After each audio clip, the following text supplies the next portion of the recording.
seated. I appreciate that. So Sherry's getting the jury. It should just be a moment.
All right.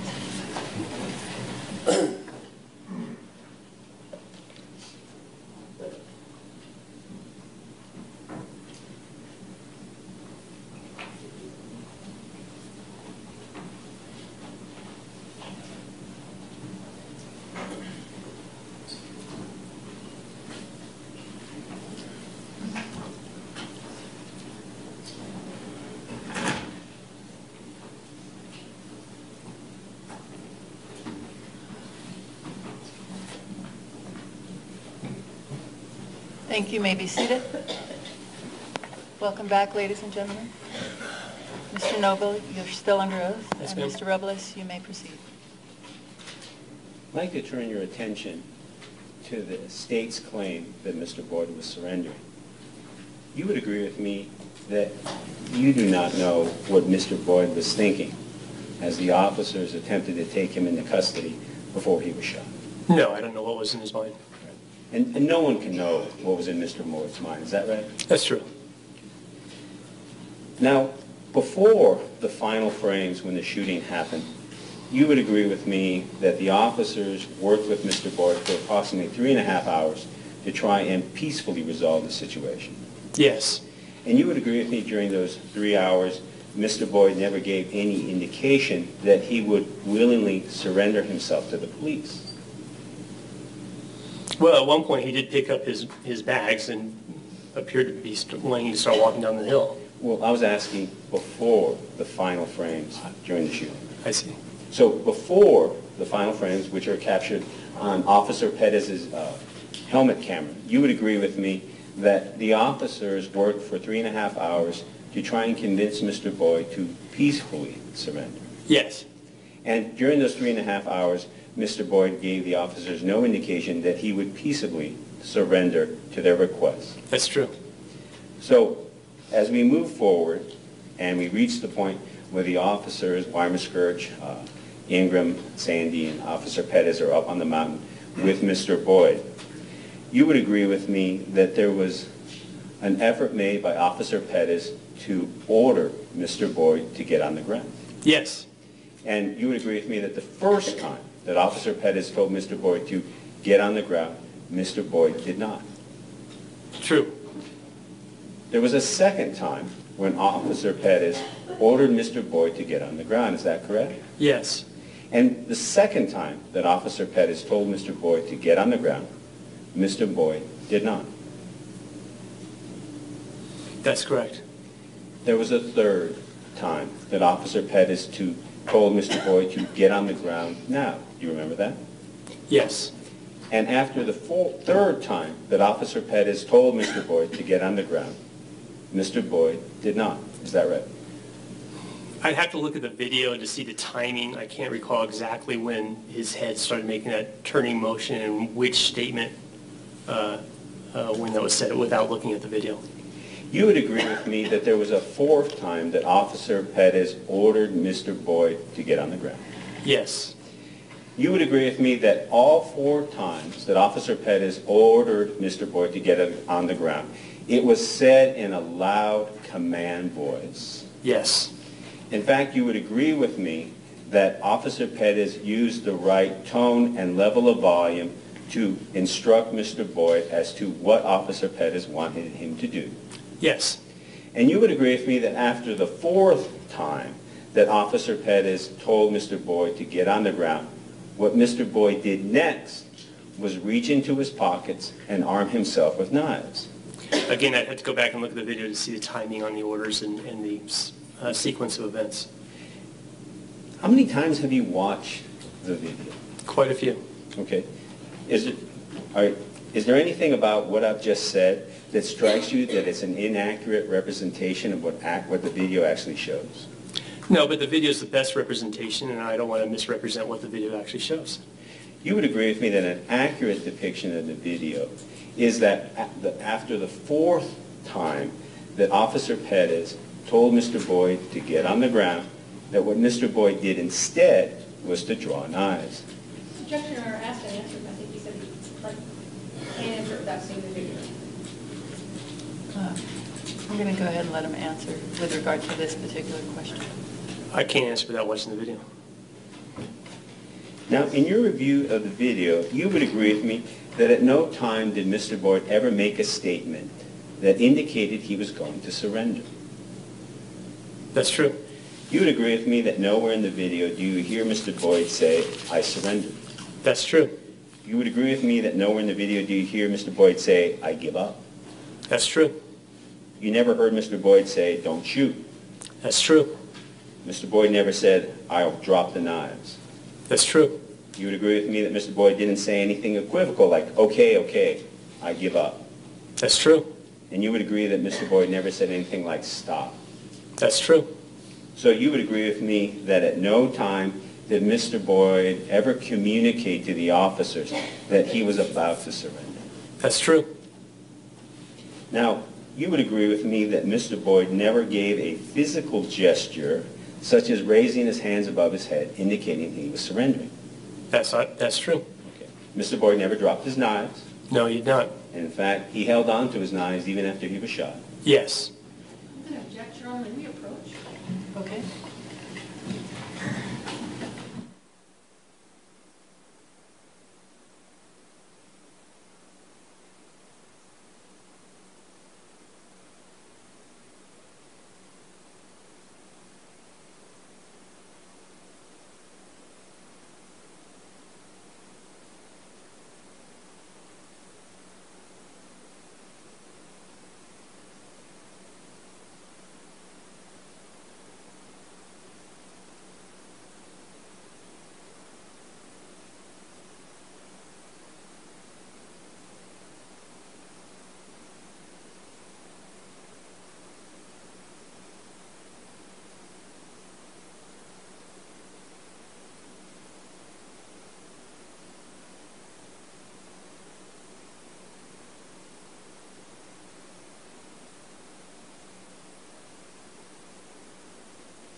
Mr. Boyd's failure to drop the knife shows that he was not surrendering?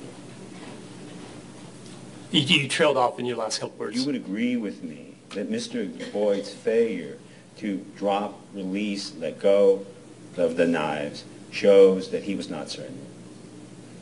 No, not necessarily. I mean, you have him turning and looking toward the ground, so I don't think that necessarily follows.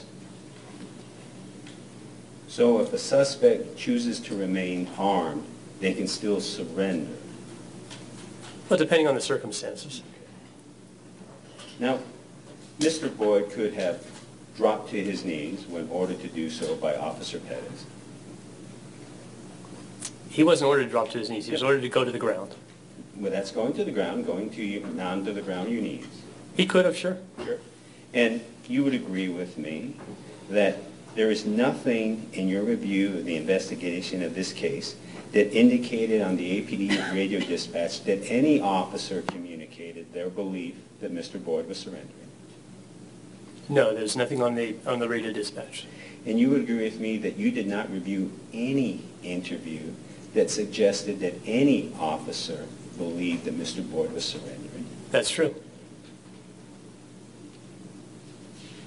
Now, in your review of the evidence of this case, I believe you said you reviewed the photographs taken of the scene. Yes. So would it be fair to say you reviewed the photographs that were taken of the location where Mr. Boyd was shot? I don't recall. It was a series of photographs. I can't recall what they were. I'd like to approach and ask you to review an exhibit which is marked Officer Perez's Exhibit E28, and ask you, after reviewing it, whether this refreshes your recollection as to the area where Mr. Boyd was standing before he was shot.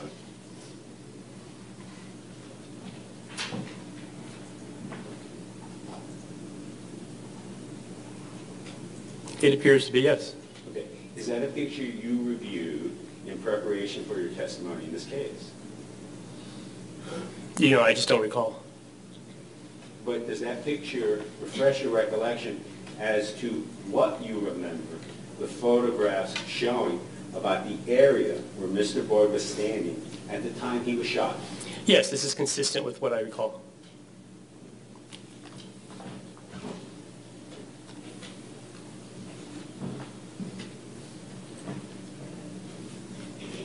Turning your attention to this photograph, you would agree with me that there is a path of dirt leading away from the location where Mr. Boyd was standing. Leading away in what direction? Basically, forward. I don't know exactly where he was standing. Does appear to be a path of dirt. I mean, it's a photograph of an area. The bag is there that the dog was chewing on. There are items there. There's no indication of exactly where he was standing in that photo, so I can't tell you there was clear dirt in front of him or whether one of those small rocks was in front of him. I just don't know. Now, I can hand you the photo again, but don't you recall Mr. Boyd dropping his bags and watching the video, and that those bags are actually shown in this photograph? Yes. Okay. Now, you would agree with me that there's an area of dirt directly in front of Mr. Boyd? Again, there's an area of dirt from the bags up, but there are also rocks on the ground. I got the photo for a couple seconds, so I don't know exactly where he was standing from the camera angle. I don't know whether he was off from a little bit to one side or to the other. I'm not positive. I can't. Would you like another opportunity to review? I'd be happy to. May approach. May I approach? I apologize. And please take as much time as you need. Okay. Well, if you're going to ask me questions and I can't look at the photo, again, there's dirt to size, there's rocks up the middle, the bag's down, there's dirt over to another side. The photo depicts what it depicts. It doesn't tell me exactly where he was standing. Okay. You would agree with me that there's an area forward of the bags in which a person could lie down?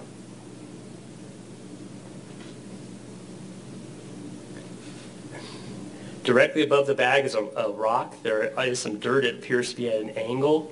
The picture doesn't depict the elevations well. As I'm looking at the picture on the left, there's a area of dirt. As I'm looking to, to the right, but in the middle, there's a rock. And I'm not sure where how far away from that bag. The dog was holding the bag. The officers got up to where the dog was, so he must have been 9 feet away. So I don't know where that 9 feet is and exactly where he's standing. May I approach you? Yes. I'm going to help you by pointing out to you this area right here. You would agree with me that a person could lie down in that patch of dirt. Yeah, it's possible that a person could lie down in that patch of dirt. So looking at this photographs helps refresh your recollection about the fact that there's an area of dirt in front of Mr. Boyd in which he could have laid down. It is possible that somebody could lay down there, yes. And in this patch of dirt that I've shown you, there are no rocks, Not in the patch you showed me. and there is no cactus, No, just dirt. it appears so. And it's in the area in front of where Mr. Boyd was standing. Again, I don't know exactly where Mr. Boyd was standing. So you would agree with me that if Mr. Boyd had wanted to go to the ground, he could have simply gone to the ground by going forward, right? No, I don't know that. I don't know where he was standing. I don't know what was directly in front of him. So then what gives you the ability to determine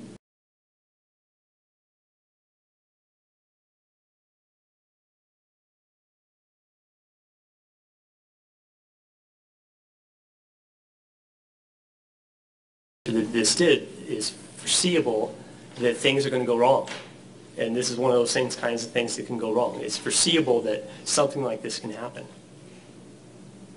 you would agree with me that when Officer Weimer-Skirch made this decision to close the distance, Officer Perez should not be held responsible for that decision?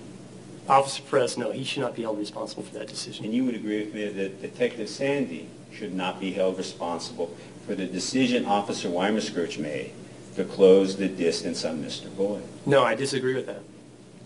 You believe that Officer Sandy should be held responsible for an independent decision made by Officer Weimer-Skirch that was never communicated to Detective Sandy? Yes. Now, you would agree with me that that would require Detective Sandy to be able to read the mind of Officer Weimer-Skirch and be able to determine that he was going to do something that endangered him and had the opportunity to stop it before it happened? He did have the opportunity to stop it before it happened. He had the opportunity to stop this reckless plan during the planning process, and he had an opportunity to speak out as when the flashbang didn't work to say stop.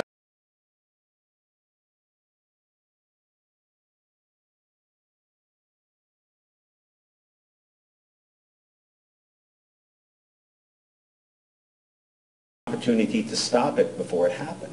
He did have the opportunity to stop it before it happened. He had the opportunity to stop this reckless plan during the planning process, and he had an opportunity to speak out as when the flashbang didn't work to say stop.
Now I'd like to focus your attention, Mr. Noble, to Officer Perez's use of deadly force.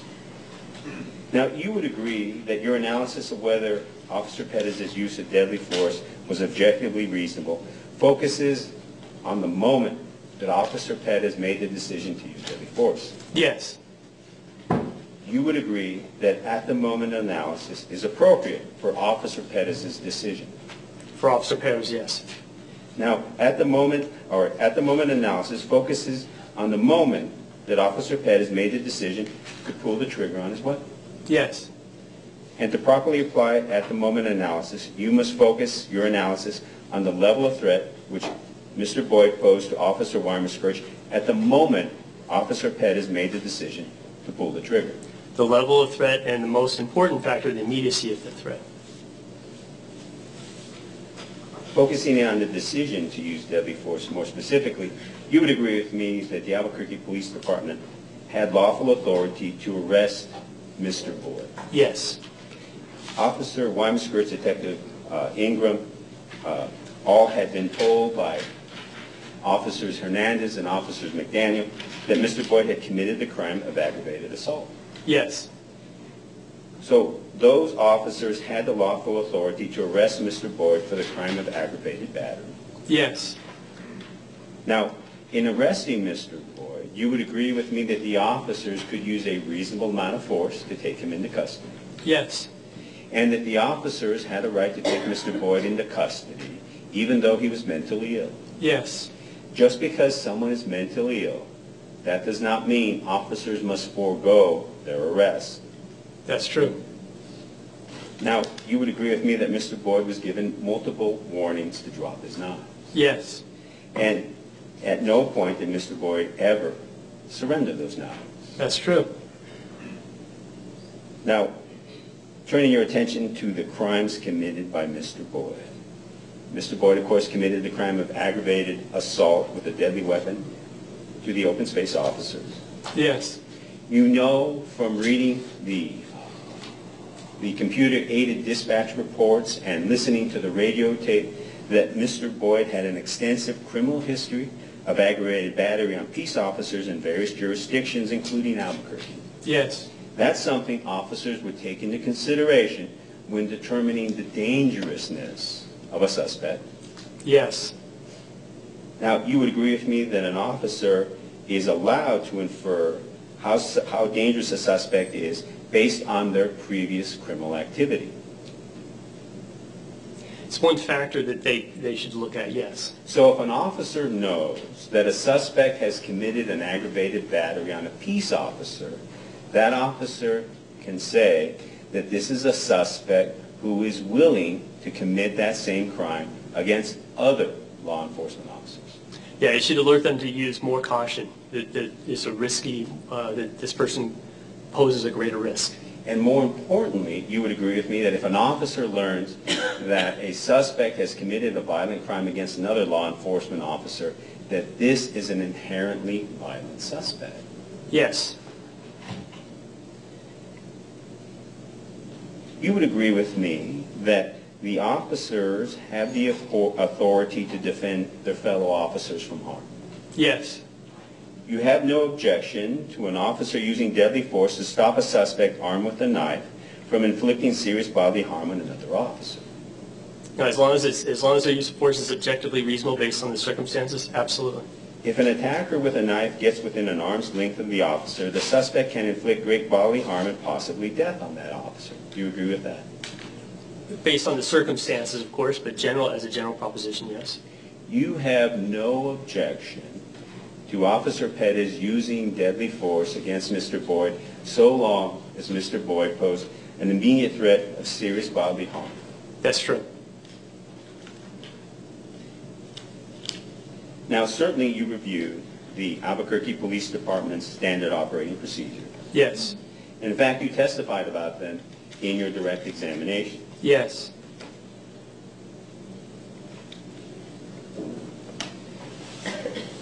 I'd like to talk to you about a particular standard operating procedure which you referenced during your direct examination, and that's section 2-52-4. Do you remember reviewing that section? Yes. And it is the section that addresses the use of deadly force by Albuquerque Police Department officers. Is that right? Yes. And this section provides, as the state has said, the rules of engagement for an officer's use of deadly force. Yes. Now, you would agree with me that under the Albuquerque Police Department Standard Operating Procedure, an officer may use deadly force if they have a reasonable belief that the suspect presents an immediate threat to cause serious physical harm to another officer. Yes. And again, you would agree that you reviewed a section of the Albuquerque Police Department Standard Operating Procedure that defined immediate threat. Yes. And you would agree with me that that is subsection H of that policy. Is that right? Yes. Now, with regard to an immediate threat, you would agree that an articulable threat that currently exists or may happen within moments is an immediate threat. Depends on the circumstances. It really depends. Each situation is a little bit different. But we're focusing in on what the Albuquerque Police Department says constitutes an immediate threat, right? Yes. There are different ways to define immediate threat. Yes. And this is the way the Albuquerque Police Department has chosen to define immediate threat. Is that fair? Yes. And officers should not only be held accountable if they violate the standard operating procedures, but if the standard operating procedures gives them leeway or area to maneuver, that should be allowable, right? It depends on the policy, but yes, I mean, as long as the policy is in conformance with law. So long as this, and again, you have no problem, I believe that was your testimony yesterday, you have no problem with the definition of immediate threat that's articulated in the Albuquerque Police Department Standard Operating Procedures. No. So under the Albuquerque Police Department Standard Operating Procedures, an immediate threat may currently exist. That means an attack is already in motion. You would agree with that? No, that doesn't mean that an attack is already in motion. It just says a threat currently exists. A threat is something different than an attack. Okay. Now, the policy also provides that an immediate threat may happen in moments. Is that right? That's what it says. May happen in moments means that a deadly attack has yet to begin, but is about to begin. No, again, you still have to conform this policy with the other policies that it has to be objective, that the use of force has to be objectively reasonable. I'm just asking you about the definition of immediate threat right now. I understand. And I'm asking you whether this policy allows an officer to make an assessment that an immediate threat may happen, may currently exist, right? It may currently exist or may happen within moments. So that means that an attack has yet to begin.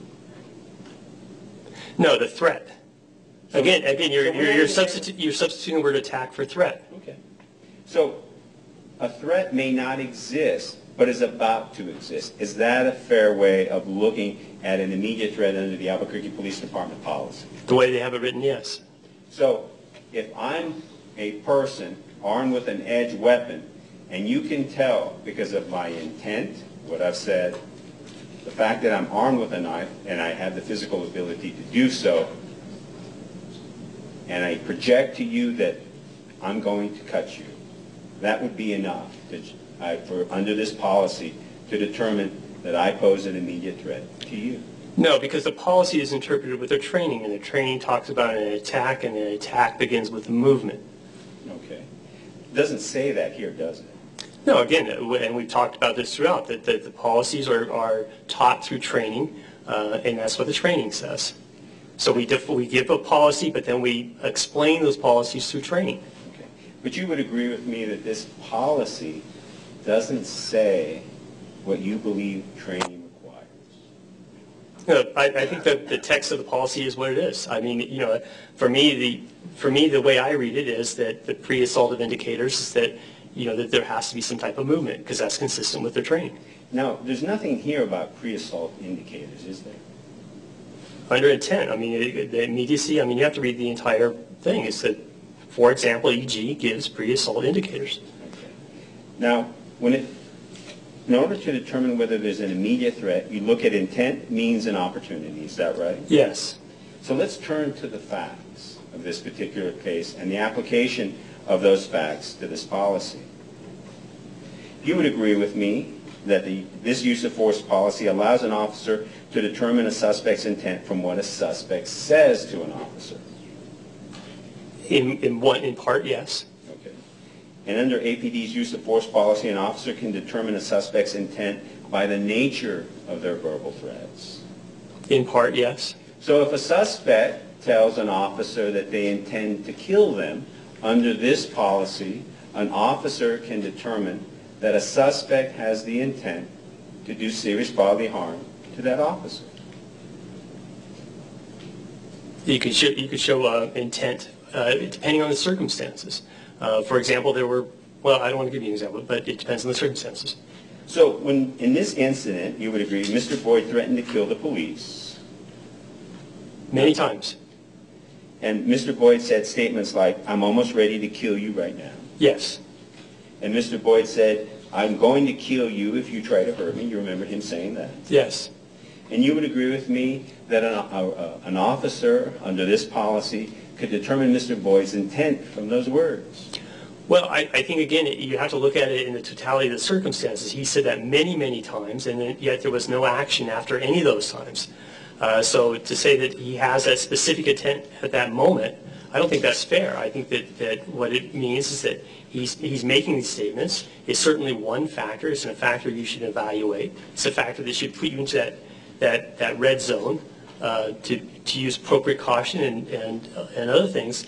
But that doesn't mean that his intent at the moment is that what that means. So when a suspect tells you they're going to kill you, you shouldn't really believe them. Is that what your testimony is? Well, there's one example that was played during your opening, not your opening, your counsel's opening, is, you mean him or me or him? So they weren't taking it serious. He was kind of being flippant. So they knew who they were dealing with. So yeah, he was making threats with a knife, but not all of them were the officers taking seriously, and not all of them was he in a position where he was able to carry them out. And again, he made many of these comments. Now, the question about carrying out. So when Mr. Boyd has threatened, and the voice that he did, and the way that he delivered those threats, don't you think that a reasonably well-trained officer would conclude that those were legitimate threats to take seriously and to take into account when assessing the level of danger which Mr. Boyd posed? I think a reasonable officer should take those threats seriously. I don't think in this case they did. The comment of, the kind of flippant comment, do you, when the threat comes, do you mean me or him? Kind of joke, kind of being sarcastic. So yes, you should take them seriously.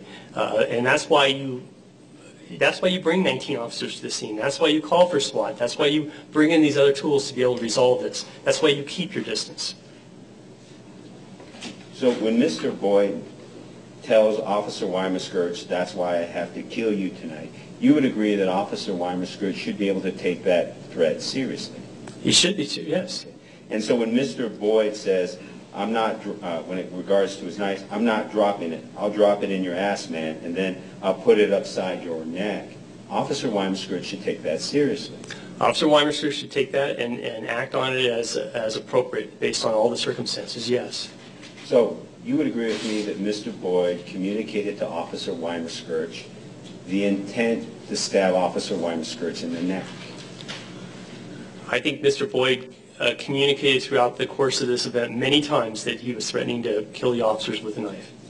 And you would agree with me approximately 10 seconds before Mr. Boyd was shot and killed that he said, "In a private world, if you were down in a bar or in a bus stop, I would have the right to kill you right now because you're trying to take me over."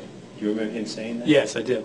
So Mr. Boyd, in less than a minute before he was shot, communicated to the officers that he had the right to kill them. Yes. And you would agree with me that Officer Weimer-Skirch, based on that statement, should take that into consideration when determining the seriousness of the threat Mr. Boyd posed. Yes. And Officer Perez, as you know, because he recorded it on his helmet camera, heard Mr. Boyd tell Officer Weimer-Skirch that he had the right to kill him. That's true, correct? But it certainly came through on his helmet cam. I don't recall in the report where Officer Perez was asked, did you hear that statement? So could he have heard it? Yeah, I think he was in a position to hear it. Has he said that, yes, I heard that? I don't know if that's in So evidence. if you assume that Officer Perez heard Mr. Boyd tell Officer Weimer-Skirch, I have the right to kill you, that Officer Perez should take that threat seriously. Oh, absolutely, yes. And he should be concerned about the safety of Officer Weimer-Skirch. Yes. And he should be fearful for the safety of Officer Weimer-Skirch because he heard a suspect, Mr. Boyd, directly threaten Officer Weimer-Skirch with death. Yes, particularly because Perez had just arrived. Yes, absolutely. Now I'd like to ask you about the means by which to use, Mr. Boyd had to seriously injure Officer Weimer-Skirch. You would agree with me that Mr. Boyd was armed with 2 knives. Yes. And that, again, let me show you the knives.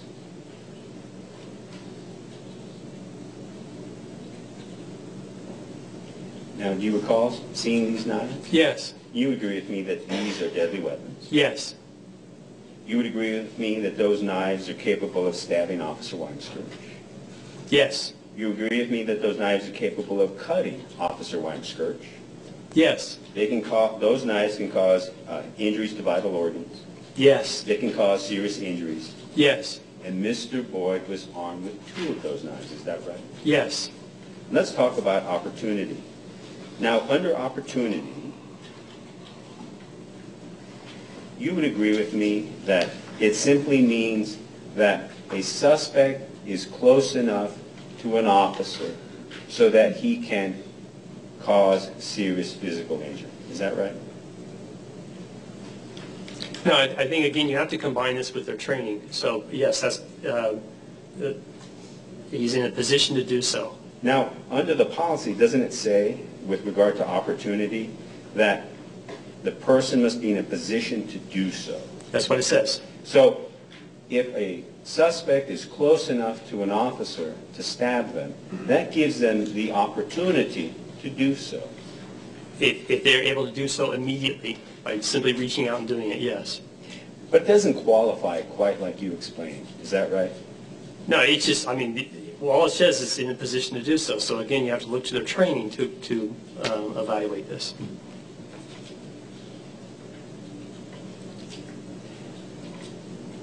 You saw Mr. Boyd draw his knives, correct? Yes. And you would agree with me that by drawing those knives, he showed his intent to the officers to use those knives. Yes, whether on the officers or on the dog, but yes, to use them. Okay. Officer Weimer-Skirch was in a dangerous position given the distance that he was from Mr. Boyd. Yes, he placed himself at risk. Okay. Now, he was within 9 feet, is that correct? Yes.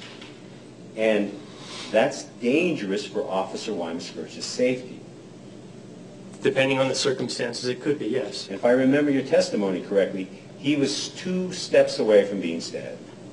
Well, again, the situation is you phrase it as a step and a lunge. He was a distance away, and there was an obstacle between them. So those are the circumstances. Now, Officer Weimer-Skirch didn't have a weapon in his hand. No. He had a leash. Yes. Mr. Boyd was 9 feet away. Yes. And what you know from the tool year drill is that Mr. Boyd could cover 9 feet before Officer Weimer-Skirch could reach for his weapon, draw it, and fire at Mr. Boyd. If you looked at this in isolation and that only Weimer-Skirch was there and that Weimer-Skirch is the only person to defend himself, yes, Officer Weimer, if Mr. Boyd were attacking him going downhill, Boyd could cover the distance before an officer could draw their gun, yes. So you would agree with me that Officer Weimer-Skirch, in terms of being able to respond with deadly force, was essentially defenseless? No, he wasn't defenseless. I mean, could he personally respond? No. But he had many officers who had their guns out who could respond. He wasn't there in isolation. So Officer Weimer-Skirch was in a dangerous position, and other officers had the responsibility of protecting him. You would agree with that? Yes.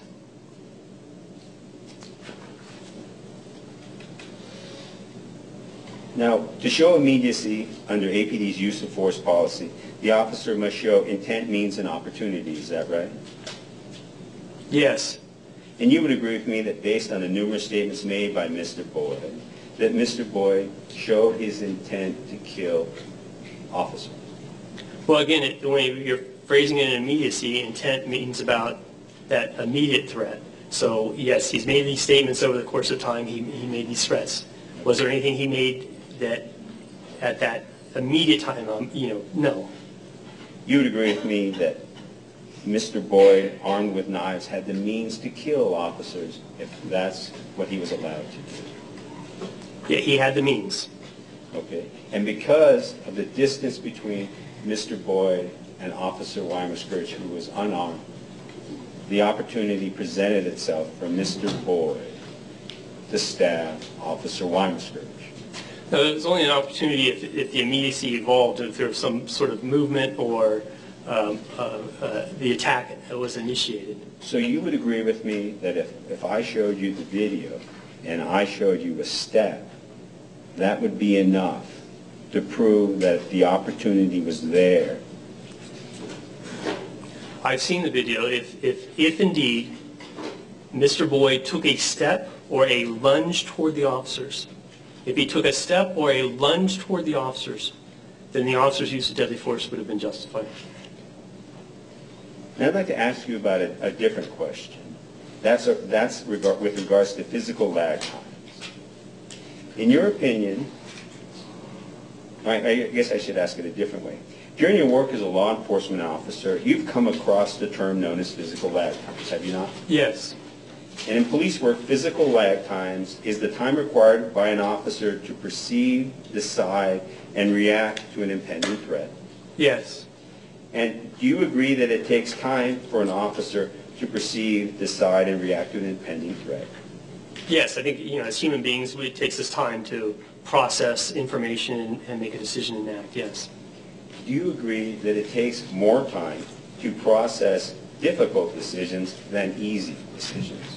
It really depends. It depends on the person and who's involved, what their level of training and experience is. It depends on what the difficult decision is. It depends on a lot of factors. You would agree with me that life and death decisions take more time to process than less meaningful decisions?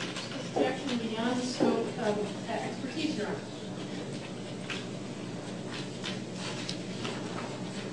I'm going to sustain that objection.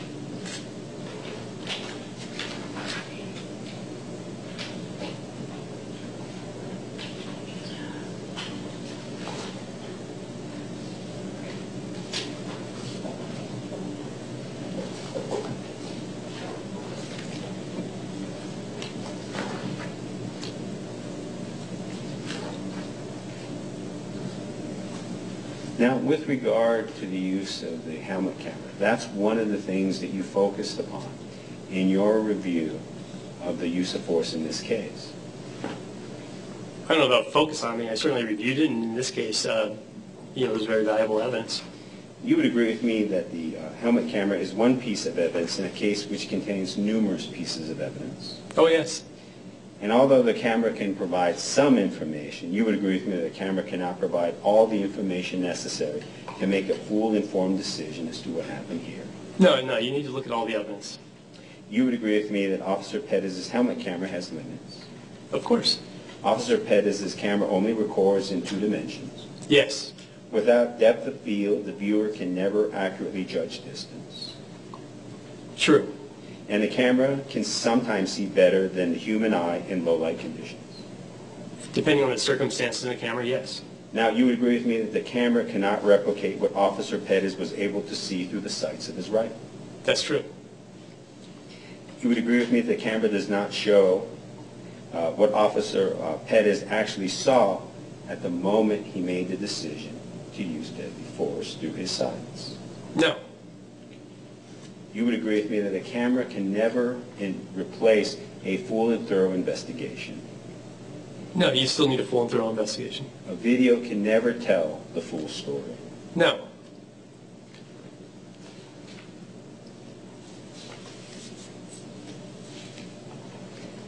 Now, in your review of the training materials in this case, did you ask to see all of the materials that might be relevant to the use of deadly force by Officer Perez? No, I reviewed the general outlines of the courses, but no, that would be an inordinate amount of material. And even if you had the outlines of the actual classes or presentation notes, you wouldn't know what was actually being said in the class. In your review of the course, your review of the materials given to you from Officer Perez's academy classes, did you learn that there was a class called Legal Aspects of Deadly Force? I'd have to go back and look. I definitely saw the outline of the classes. I can't recall every class. I'm sure that, it's a police academy. I would be surprised if there wasn't a legal update class or a legal class.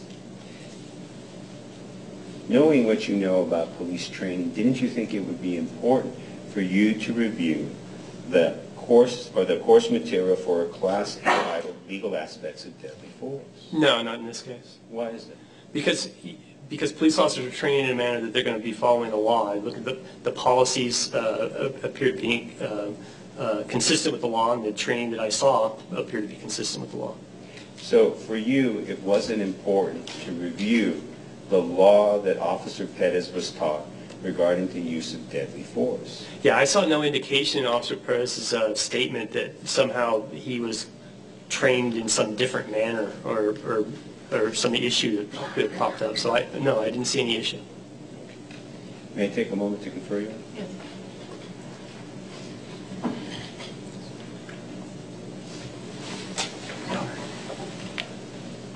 Okay.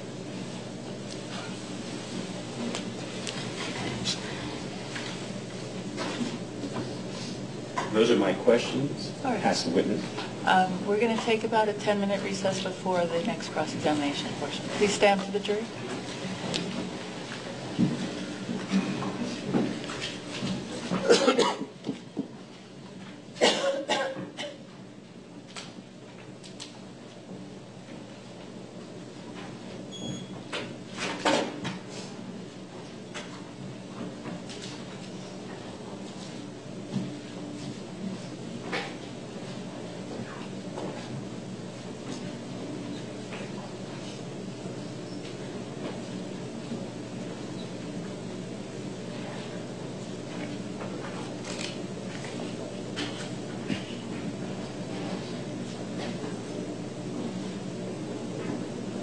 You may be seated, and we'll try to reconvene at about 25 after. 25 after, Your Honor? Yes, 10 minutes.